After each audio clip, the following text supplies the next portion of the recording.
Welcome back, everyone, to another episode of Kick-Ass Real Estate Stories, the podcast that we do because we care. With a K. Is this K? With a K. Put it like this? Yep, that's a K. Okay. All right, perfect. Do you know any other sign language, Scott? Yeah, I can do the whole alphabet. Whole alphabet? Yeah. Wow. And then this is Mom, this is Dad. Thank you. I knew thank you. Yeah. Yeah. That's pretty solid. Yeah. Well, and today we've got my good friend Landin Smith with us with Remax Professionals. Been in the business now for what, you said 16 years? Yeah. 750 sides, running a small team now. Yep. You know, we met originally playing basketball. That's right. Now our kids are playing basketball, not on the same team unfortunately, but in the same program, which is pretty cool.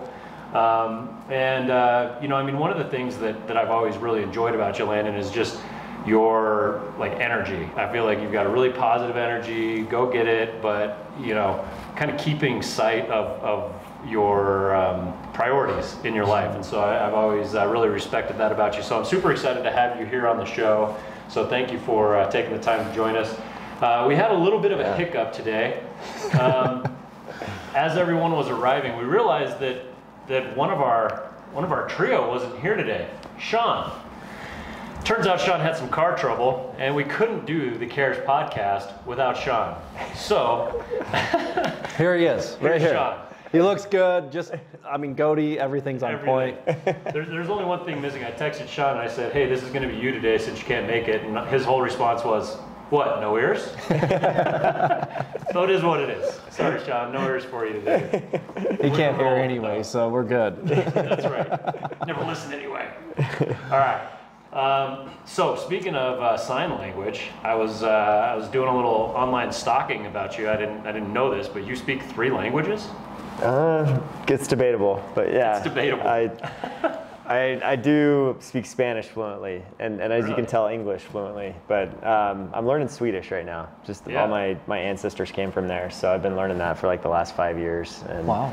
It's like 5 minutes a day on Duolingo, and I do it every morning, no matter what. Yeah. But it's only 5 minutes typically, unless for those of you that are on Duolingo, you get the double XP points for 15 minutes. I go crazy for 15 sometimes, but most of the time, I just spend very little time. It's part of my morning routine. Yeah. Well, give us the saying for good afternoon, welcome. Good afternoon, welcome. Yeah. So you'd say velkommen, which is like a common term, and velkommen, a lot like German. Yeah. And then you'd say like good nacht is good night. Eftermiddagen is afternoon. So just some fun Swedish terms. Yeah. We'll talk after middagen. That's right. There's some funny like cognates too. Like the word meat is kött. So like all of the meats, like pork is like fläskkött, and then like beef, they're all kött. So runny kött. Should we do 10 minutes on all the different kjöts? But I don't know if I'll ever use it, honestly, but I would love to go to Sweden someday. That's like on my bucket list to go see the homeland and check it out. So how do you know Spanish? I went on a mission for my church, like a proselyting mission for the Church of Jesus Christ, and so I was there for 2 years when I was 19 to 21 years old. Oh, okay. Back in 04 to 06. That was the best real estate training I think I ever had, was trying to be a missionary. And how long you were there for 2 years? 2 years in Barcelona. Oh, wow. Yeah. Oh, holy cow. Okay. Yeah. Very cool. So what was it like in Barcelona? Like, let's go down that rabbit hole for a little bit. Yeah, it was like, I love Barcelona, the culture, like the people, everything's just amazing food.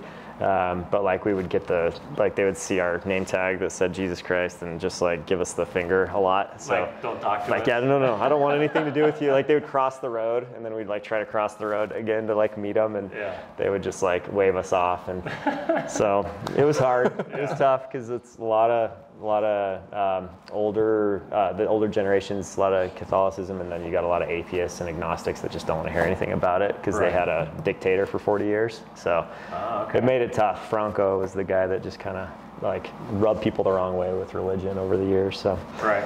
So it was interesting trying to help people, with that was a lot of rejection, and that really kind of shaped me a little bit, just because you deal with that and you realize like they're not really rejecting you, just the message. Right. And so with real estate, it's kind of similar. They're not rejecting you, it's just not the right time, or that sort of thing. How many people accepted the message? We were able to. I mean, we saw some baptisms there, and some people that came in, to give you an idea, because I don't love to talk about my own number, it's because it's not a numbers thing, but out of 400, we had 400 baptisms in my last year there as a mission, and there was 160 missionaries. Okay. So 3 to 4 apiece. Yeah, 3 to 4 per year per missionary, basically. Yeah. Wow. So that's a lot. Yeah, we changed some lives, that's for sure. Helped some people overcome, get rid of addictions, and brought families together in some cases, and some cool things happened from it. So I'll still keep in touch with some people. It's just one of the best times of my life, honestly. Yeah. Loved it. So how does that translate to real estate? You're talking about rejection and kind of this concept of they're not rejecting you, they're rejecting the idea. Totally. And I think that's a really powerful aspect of it. How has that played out for you in the real estate world? Well, we used to, street contacting was the main thing that we do. So just walk up to people and say, that's hard. In Spanish, I was so much more bold in Spanish because I had no idea what I was saying. So I would just say whatever I wanted to. But in English, I think I would have been way more timid, you know? So it's a little tougher doing it in English, to be honest. But we would walk up to people and I would say things that, were helping people to try to, accept a message, or get to know Jesus Christ better in a certain way. And you just get a lot of that rejection. Nowadays, I'll go out and I'll go knock doors. Sometimes, in a community where I have a listing on the market, and ask people if they want to choose their neighbor for the listing, and if they know anybody. And people love the approach. They're super nice about it. Yeah. Way nicer than the people in Spain that I tried to talk to on the street. So I still kind of go back to that, of how tough it was and how much rejection we had. And so it's easier to do things that other agents maybe won't do, because I'm more fearless, I guess you could say. So is that how you built your business? No, it's how'd you get started? I know you're working with your dad now, and you started in Utah, right? Yeah, so I originally started. I started in 2007 was when I got licensed, and I was still at school, and so I would do a summer. It was my summer job. I would come back and work on my dad's team did it 3 summers, sold 4 or 5 houses a summer, and then I'd go back to school, and that gave me money to survive the semester. For you teenagers or college kids, 20-year-olds, listen to this man. I was building decks and fences in the snow and in the baking heat. Yeah. I would have much rather just sold a few houses in the summer. And I was mowing lawns, so listen to him, because if you don't want to run your body, listen to him. Well, then I got back to school and taught Spanish, so I wasn't exactly making a fortune at school, but that was all I could do at the time. But I did after I graduated, then I did 2 years there in Utah after I got done with school, because my wife was still in school. So I did 2 years on my own there, and then came back here in 2012 and rejoined my dad's team for about 3 years. And then in 2015, I started my own team and moved to the Highlands Ranch office here, and I never looked back. It was great, and my dad was awesome about it too. He's been really supportive of the whole thing. So. Yeah. I got to ask you a question real quick on your dad, because your dad is the top echelon of real estate, right? Everybody knows Alan Smith. Yeah. How has it been? I don't want to say living in his shadow, but working your way to create your own shadow. Yeah. Good question. He's been such a huge supporter for me, an amazing mentor. So I've just tried to learn as much as I can from him, and sitting at over probably 100 sellers' living room tables, going over a listing appointment, just listening to him was the best training I could have ever had. So I'm very fortunate, I feel in that case. But yeah, it's also when you're on a team and certain clients, would request no, I want him, I want Alan, I don't want to talk to you, I want to talk to him. it does kind of hurt your ego a little bit. It just gets under your skin a little bit, and you're just like, man, when am I going to be able to have legs to stand on? Where people will like listen to what I have to say and stuff. So I think that was kind of a natural thing that I went through, and I'm one of those weird ones that like I enjoy the building of the business part and like acquiring a database and like building my database and strengthening relationships. Like I enjoy that part sometimes more than I do the doing of the business, And so once I realized that, I was like, okay, I'm meant to be a team leader. Like I'm not meant to just be on a team. And there's nothing against being on a team. It's just, where is your disc profile and like where do you fit into this industry? And for me, I'm more of a higher D, higher I, and so it just made a lot more sense for me to split off and do my own thing. And well, I was just thinking about this yesterday because I'm actually a high D, high I, like right at the top of the little circle. Yep. Same. I was just talking with Allison about this last night. It's not easy. There's a reason why not everybody is a leader. It's a pain in the butt. Totally. It's not for everybody. There's a lot of days where I'm just like, man, I wish that I didn't choose to take on the responsibility that I choose to take on as the leader, right? And so it's not that it's any better or worse. It's just different. Some people are the leaders. Some people do much better with the structure and the support and just tell me what to do and I'll go do it. Yep. And there's absolutely nothing wrong with that. Yeah. I am kind of curious though. So you were under your dad's shadow. Everyone's like, no, I want to work with Alan. And you're like, WTF. Yeah. You wouldn't say that, I know. But I don't think I've ever heard Landin. I know what that means. Whoa, calm down. Easy. Yeah. How is it different now that you're in the leadership position and now you're working with people and you're like, hey, go work with this person on my team, and they're like, no, I want Landin. How are you able to hand off those clients to your team? And reassure them that they're going to be very well represented? That is a really good question, and I think something that a lot of team leaders struggle with massively. And that's why their business model is more them being hands-on and working like 90% of the transaction, you know, and that just doesn't free you up to live the life that you want to live, you know. And so with some dialogue practice, you can really lean into that and really help people understand that like it's an advantage to work with two, you know, and having two of you involved on a team is a big plus for your clients. And so I really like help my clients see the benefits of that. But every time I you say pass off, but it's like, hey, we're teaming up here to give you better service so that you have the expertise that you need to be able to buy a great investment if you're buying or protect your equity and defend it really well and be well negotiated for you on the selling side. But then also the second part of it is the flexibility of schedule to be able to get into houses when you want to see them. And that's just a great tag team relationship that we're going to have with you, to be able to provide that. And I kind of not knock on, but I'd say that like people that are trying to do this as like a one-person show, it's really hard for them to keep up with everything. That's really good. Well, and even if you're not a team lead, that's a great way of putting it. I'm going to steal that.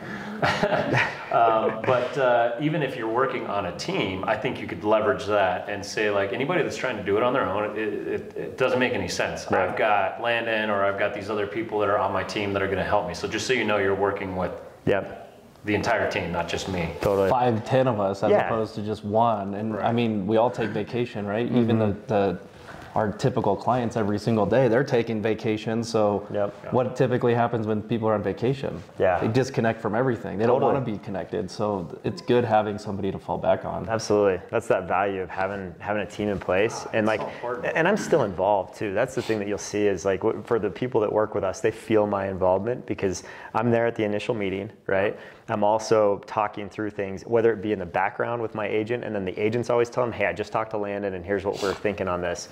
But they feel my involvement through the inspection, if the appraisal comes in low, if, walk through there's an issue, something like that. Like they feel like I'm there for them during the transaction, but I'm not driving around everywhere on showings and I'll show up for the inspection, and that's when I put my stamp of approval on the property, after they've bought the house, they're walking through, and I'm going, yeah, this is a great place, you know, a good decision here, and I'll do the research. I'll be very honest with them. We'll get them out of the deal if it's not a good buy. Right. You know, but I think that helps to get both. They hear from my agent that we've talked and we've looked over comps, and they also, you know, see that involvement. Right. So you hit this twice, and I think it's very important, especially if you're a team leader or you're wanting to be a team leader and grow a team, making sure that the team leader's name is involved, because there's times where you're probably not going to be the face all the time. Right. But you know everything that's going on. It's the same thing with my team. We meet every single morning at 9 a.m. So I know everything that's going on, but I empower my team to actually get out there. Totally. Now, one thing I always hear on my team say is,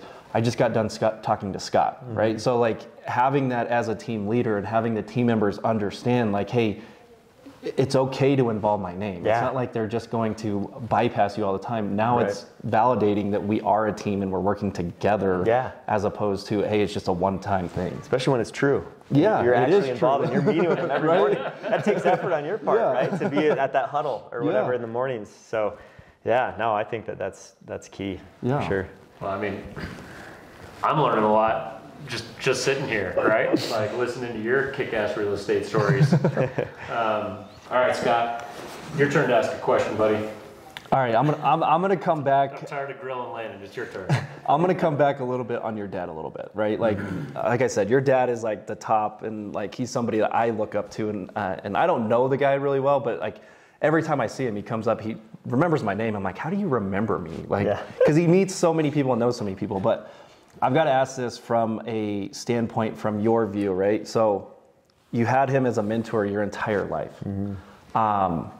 Early on, I'm sure you probably utilized him left and right. Yeah. Do you still utilize him today with like questions, strategies, systems, processes? Do you still utilize that and run it by him? Or is it something where he's coming to you now? Because now, you know, the student becomes a teacher. Teaching them about AI. Like we just had, what did we have? Oh, we had one this past week where I called him, and we had an assessment that's not assessed yet on these condos, you know, that happens sometimes where, you know, the roof damage, and they're going to assess it later. And so just calling through and talking about the timing of that with the listing that I had, like he just helped us this week. So I still lean on him whenever I run into anything that you don't know. And that's the beauty of this business is after 750 transactions, you still run into stuff that you don't know. Yeah. You run into people you don't know how to handle sometimes. And it's just like, you got to have that mentor, someone that you can call on to help you. And he's great at that. But he's asked me when he asks me things, usually it's about tech stuff, you know, or, you know, more along those lines. More millennial types. Like, yes. I'll help him with the millennial stuff. He's the boomer help. Yeah.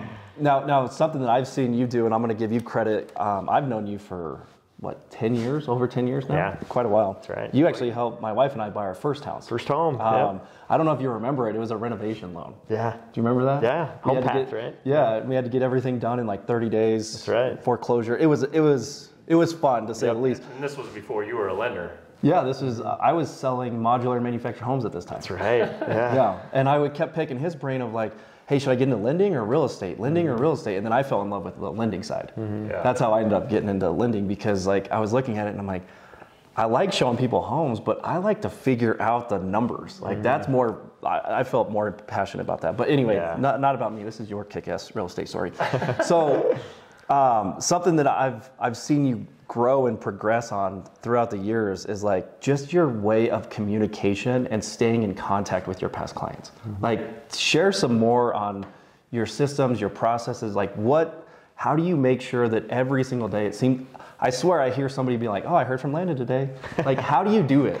I appreciate that, because I think you do a really good job of that too, as far as just keeping in touch with people. But I try to, like every day, think of 10 people that I can call and just to check up on, you know, and see it. And it's all about who you're not working with. Right. Yeah. This is just saying hi. Just relationships. Yeah. From my CRM. So like having a CRM is so key for anybody that doesn't. And it's crazy how many agents don't have a CRM. Oh. Like that drives me nuts. In a room of 100 people, you'll get like 60 that will raise their hand and say they use Excel or their phone. Yeah. You know, and it's just like, what? And they're like, I mean, with like, I'm sorry, with like certain companies, it's free, right? you have a CRM that's like provided for you with your brokerage. Yeah. And then other companies, it's not, and it's like $50 a month. Yeah. So like, why not get a CRM? Because the CRM, if it's a good CRM, it'll tell you like who the most important people are that you should be talking to, and it takes so much of the work out, and it makes you look good. It makes you look like this great, thoughtful person, and maybe you are. Or maybe you just have a really good CRM and you are organized and you make your calls. Well, listen, I am gonna throw the Excel stuff. Yeah. I've tried CRMs. I hate them. I can't use them. So I have a database, but it's all Excel. Yeah. And it works for me. You know what I mean? But it's shocking to me how many people don't even have that. They don't even have like an actual list. They're just looking through their phone. But at the end of the day, I think the most important thing is just staying consistent. Yeah. Right? Making those phone calls. It's like, what do you say when you call somebody? Because one of the biggest, I teach a class on sphere marketing. And obviously we talk about making phone calls to your sphere. Yeah. And the biggest thing that I get hurdle for agents is, well, I don't want to bother them. They're going to think I'm weird. You know, this is my college roommate and I haven't talked to him in 12 years. I'm not going to call him. Right. And so I'm just curious, what's your take on that? You know, what do you talk to people about? How might you help somebody get motivated to make those calls? Yeah. Get out of their own way. Great question. Just do it. Yeah. So the biggest thing is you just have to, it's doing the boring things, right? That's really what it is. Loving the mundane. You'll look at making 10 calls to people that you haven't talked to in a while and it looks like skim milk, right? But then you start making them and you like get into the call and then it's like more like a filet mignon because you get into like them and their lives, you know? And I was in a rut one time in my life and I had, in my working life, and I had like, I just was so sick of making calls and I was like, I don't want to do this. I feel like every time I call someone, I'm just kind of following a script or I'm doing like a voicemail and they're never getting back to me. And it's just like annoyed by the whole thing. And I asked this guy, old veteran at my office, Bob Allison was his name. And I said, Bob, what do you talk to? He had the gift of gab. It's just like, I was like, what do you talk about when you call people? And he's like, that's easy. I talk about them. That was it. I was like, oh, I'm doing this all wrong. Right. I shouldn't talk about myself. Yeah, like don't have an agenda, you know, like and just call and ask about their life and see how they're doing. And, you know, if you do that, you'll be way more successful than trying to have like this like market report script that you're going to tell them every time and stuff like that. So I think that's the secret is just talk about them. Well, I think it's good to have little tiny scripts, like how do you ask for a referral and stuff like that. But at the end of the day, nobody wants to take a phone call and have the other person talk about themselves. Correct. Yeah. They want the opportunity to talk about themselves. Yep. And if you listen, not only are you going to build that relationship, but you're going to learn. You're going to learn about their situation, you know, ways that you can serve them, ways that you can help them. Yep. All of which is a win. Yeah. Well, and the crazy thing is with today's technology, you don't even really have to it doesn't take that much, right? Like just hop onto Instagram, hop onto Facebook, LinkedIn, whatever it may be, and you're going to find something that you can connect with somebody on. Totally. Yep. Right. And that's one of my favorite things to do actually with my database is go from social to real. Yeah. Where you learn something about them on social media and then you either send them a note card or send them a gift in the mail or call them and just ask them about it, talk about it. How was that experience? Like you just went to Taiwan. Like what was it like? You know, what was it like riding that elephant or whatever? Or, you know, like you just had a new baby. That's so exciting. You know, you drop off a little gift for the new baby or whatever. But like all those things, like I feel like going from social to real is one of the best ways that we can connect with people because they're putting it out there because it's important to them. Right. And everybody thinks that all of their stuff and what's happening to them is the most important thing in the world. So if you actually give them the attention that it deserves, you know, in their mind, then I think that it pays off big time. So what I love what you just said, and this is what I heard because I just learned about this today, the 5% rule. 5% of people, no matter what, will not work with you for one reason or another. You have a team. Too handsome. You're too handsome, right? I get that a lot. Common thing. Damn these handsome, rugged good looks. But 5% of people, they're going to get frustrated with you because you're doing your 10 calls a day, right? Like 5%. And if you think about 10, that's a half a person. Like, just really think through that. So 95% of people are not going to care that you have a team, are not going to care that you're bringing a team member in to help sell or buy a property. 95% of people are going to be actually happy to hear from you on a consistent basis. So it's the 5% rule. Like, get out of your own head and just do the work. And don't get bogged down by the energy-sucking vampires, right? Yeah. They're the 5% that'll take your energy. Don't overthink it. Well, and that's the fine-tuning of the database, right? Which is also a really important piece. Do you fine-tune your database? Definitely. Yeah, once a month I have a calendar that says sort and qualify, your database. And so it's people that that don't call you back, people that were rude, people or whatever. Yeah, just people you don't, that take that energy away from you. Yeah, they're not resonating with what you're trying to create. I got to learn this real quick because I think all of us sort our database a little bit different. How do you do you call them a gold group, A's, B's, C's? Like how do you organize it? Yeah, so I was coached by Buffini for a long time, I do A+, A, B, C. Yeah. So it's just who the most likely they are to refer me. Like A+'s have referred me to multiple people. And so if you have 20 of those in your database, you can build a fortune off of that by taking really good care of those people. And so those people hear from me more, just because I know they really have supported my business. So how many people are in your database? About 900.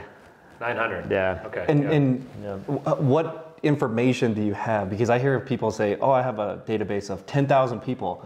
All it is a name and a phone number. Yeah. And maybe the phone number works, maybe the email works. What kind of information do you have? Yeah, so I try to track everything. Everything I learn about them in a call, I put on the notes of the call, so that I can remember to reach out next time and say, hey, how was that trip? Because I talk about plans that people have and stuff on the calls.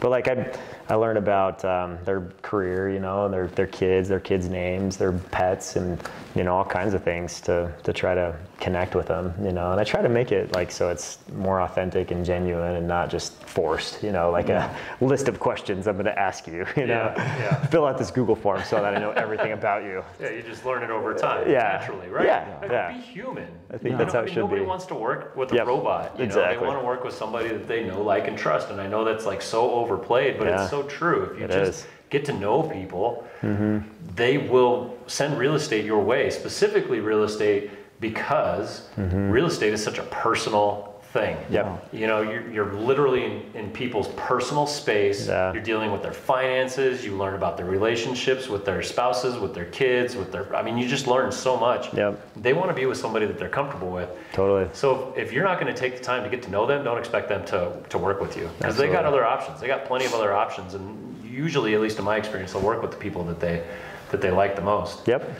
Their buddy. People want to work with their buddy. Right. Exactly. It's likability is such a huge factor. And then competency comes into play, right? Absolutely. Because their buddy may not be competent, and they'll surpass their buddy to work with somebody else that is. But 8 times out of 10, they're going to work with their buddy. Yep. Right? So if you can show some competence and a history, a track record of doing it well, and also really care and reach out, the caring and reaching out, 70% of the deal. Genuinely. Yeah. Genuinely. Yep. Hey, how you doing? Hey, that's great. Okay, I'll talk to you later. Yeah, exactly. So I've got one more question for you. Hold on, real quick.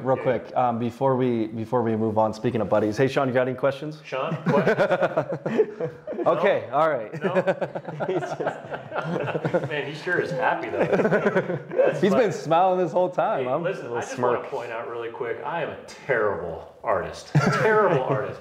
I'm pretty impressed with my my artistic abilities over there today. It actually does look like Sean. I was telling you about that YouTube video, that whoop whoop, when they put him up of the suspect, that is identical to it. Oh man! All right, so I want to ask you about scaling, right? Getting to 750, even in 16 years, It's always funny when I hear real estate agents, their immediate thing is, well, I've been doing this for 30 years. It's okay, great. But even in 16 years, that's a long time. But to be able to do 750 deals, why? Number one, what was your driving force to scale? And what was some of the highlights of the strategies that you leveraged to be able to do that? Yeah, great question.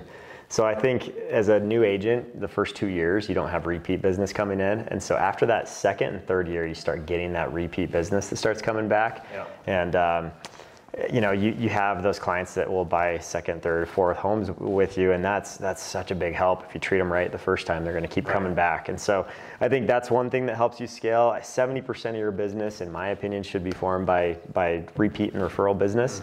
And that just is really picking up the phone and not having call reluctance and continuing to call people when you don't want to, right. when it doesn't feel like you should. That's when you should probably pick up the phone and just talk to someone and connect. So I think for me, it's been a relationships thing that's helped me scale more than anything. Yeah. And then I've had other legs of my business that I've tried to incorporate, so like video is one of those that I've done a lot of lately. I have done some door knocking, like I said, around our listings that's generated some deals. And you're actually doing that. You're still physically doing that. You're not having the team do that. Correct. Yeah, my team does it too. Yeah. Anytime we have an open house, they're trying to knock 40 doors around it. So like 10, 10, 20, just the 40 closest doors that are by the house. And then geographic farming, I had my best geographic farming year last year that I've ever had. It was awesome. So I think people seeing that the market's shifting back to balanced, they're needing that local pro, that actually has skills in their neighborhood, local knowledge to help get their home sold. And so I've had a lot of success this last year from that. Well, and that's so funny when you look at something like that. Anytime the market shifts, good, bad, or otherwise, it's like the immediate response from the general public within real estate, real estate agents is, the sky is falling, right? And this is a perfect example of how there's opportunity. It's a shift. It's not good or bad. It's just a shift. So how are you going to work within that? For you, geographical farming was, huge because now you're the market expert. Totally. And that's what's required. Yeah, I picked up 2 new farms last year. Wow. So since the one was going so well, and I've had it for 8 years now, it was the first neighborhood we lived in when we moved into Highlands Ranch. And, and so I do about 700 homes in there. And then I've got another like 300 to 400 in the Highlands Ranch Golf Club that I picked up. And then I'm now getting calls in and getting listing appointments. And then the Highwoods I did. And haven't gotten a call in there yet, but I'm like, working on it. Someday it's going to happen. One of those $2 million properties, it's going to make it all worth it. But so mainly you're a Buffini guy. You're a sphere marketing guy. Absolutely. Build relationships and develop. And I mean, you're the exact same way too. I mean, you're always sending us stuff in the mail and Monday phone calls and all the things. I mean, that has to be the foundation of your business. If not, then you're working way harder than you need to. Right. Because the guys that don't follow up with their clients, they don't keep in touch with people. There's that crazy stat with NAR, right? That 86% of people would work with the same agent again, but only like 11% do. Right. Because realtors fall out of touch with people. And it's just a poor job of follow-up in the industry generally. But like the guys that don't do that or realtors that don't do that, they start the year on January 1 and they have to go make cold calls all year long. Dude, this is, there's just no compounding effect with your business, where when you build a business on relationships, it compounds year over year, and it should keep growing and expanding and scaling, like you said. Yeah. So, and my dad was a big farmer. His geographic farming. It was tomatoes. Exactly. Tomatoes. I guess going back to my grandpa, dairy farmer. Yeah, but my dad built his business on geographic farming, and that's a huge thing for him. So I got that from him. I was his flyer boy growing up. So I literally thought I was like a running back. I would pretend I was Terrell Davis, like running through and cutting through, jumping over people's bushes and like juking like cars and stuff. If the cell phones no, for real, they would have been recording you and posting it on Instagram. If this was 2023, I would be on so many like reels and going viral, because I would like get in my own head and just like think like, I'm gonna go juke this thing and like get to the door and put that flyer on, and then I'd go do it again. That's so funny. And you don't stand a chance. Right. But people's glass doors. But yeah, he paid me like baseball card money basically to go do that. And right on, man. I'd go get a pack of cards after delivering flyers to a neighborhood. That was my childhood. Do you still have any cards?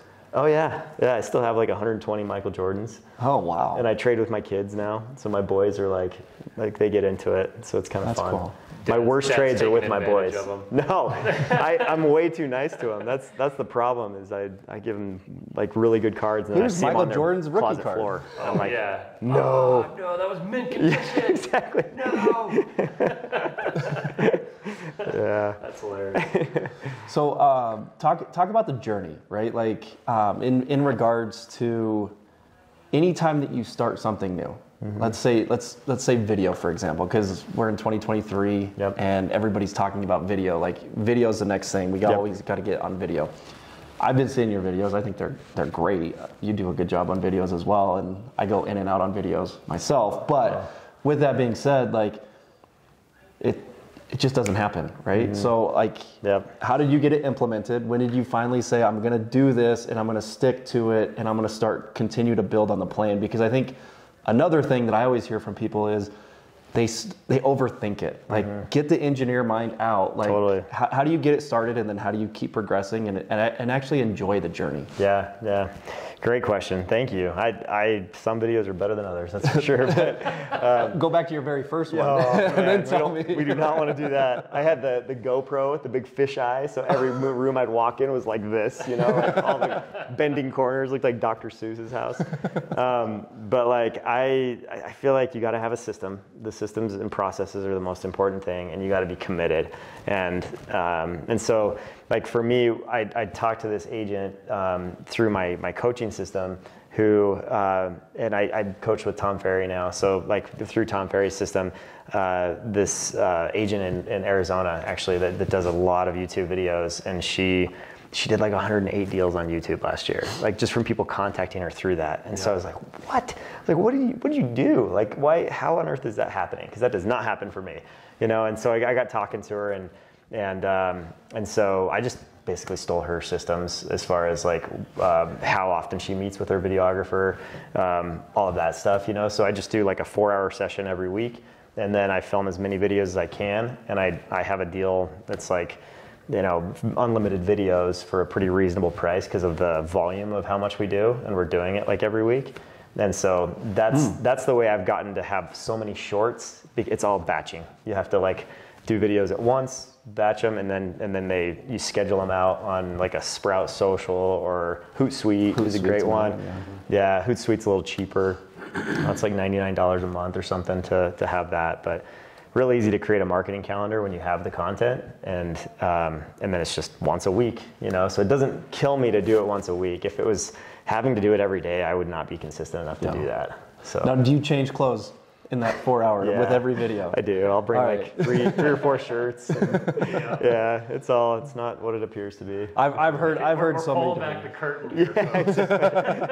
I've heard so many strategies. Some people say just shoot them all in one shirt because you're not going to put them all out. Yeah. The next week you'll have a different outfit on, and that's why I think a lot of people overthink. Like, just go, just do it. Yeah, totally. Just do it. I mean, I remember the first interview that I ever did. I was so nervous. I was playing Imagine Dragons, Lightning, Thunder, or whatever that song, and I was like, all right, this is where I start. This is where I start. Yeah, I had to like pump myself up, and I was so nervous. That's funny. But then once you rip that Band-Aid off, and then I would say for the first year of doing video, man, it would take me 90 takes to make like a 30-second video. Yeah. And it was just like brutal. Right. It was just so hard. Yeah. And then as I became more comfortable in front of the camera, it was like, oh, okay, this isn't that bad, and it kind of becomes a friend, right? You're probably a first take guy now. I wish. Sometimes it depends. Yeah. That's why I like lives, because you can't redo them. You just got to be authentic, right? Yeah. And I think at the end of the day, like if you're thinking about doing video, just be you. Authentic. Just be you. Authentic, because if you're authentic, it's going to turn off the people you don't want to work with anyway. It's going to resonate with the people that you want to work with. Yep. And it's going to work in your favor. Yeah, absolutely. That's good advice for sure. Well, sweet, man. Well, I really appreciate you taking the time to talk with us today. Absolutely. I feel like we could pick your brain for like hours now. Like, oh, I know. I've already got. I've exhausted all my knowledge. It's out there. To give you a call later to ask you a few other questions. I know. I'm like thinking in my head too. I'm like, I picked up a couple things. I need to. Do with you. Well, I appreciate you guys. You guys are two pros, so it's good to be in your company. Sean, you're a pro too, bud. We love you, Sean. So that's Sean Hermanson over there, our marketing guru. He doesn't talk much, but man, he gets the job done. And he's always smiling. Like he's like the happy-go-lucky guy. So great we need listener. him around. Great listener. Without ears, great listener. I'm gonna sign off today like they do it on like the football programs, right? So it's like, for all of us here at Cares, Scott Harshman, lender extraordinaire, Landin Smith, realtor extraordinaire. I'm Dan Gomer. We'll see you the next time on Cares. Mile High Salute. Real estate story. With a K. Awesome. Thanks, guys.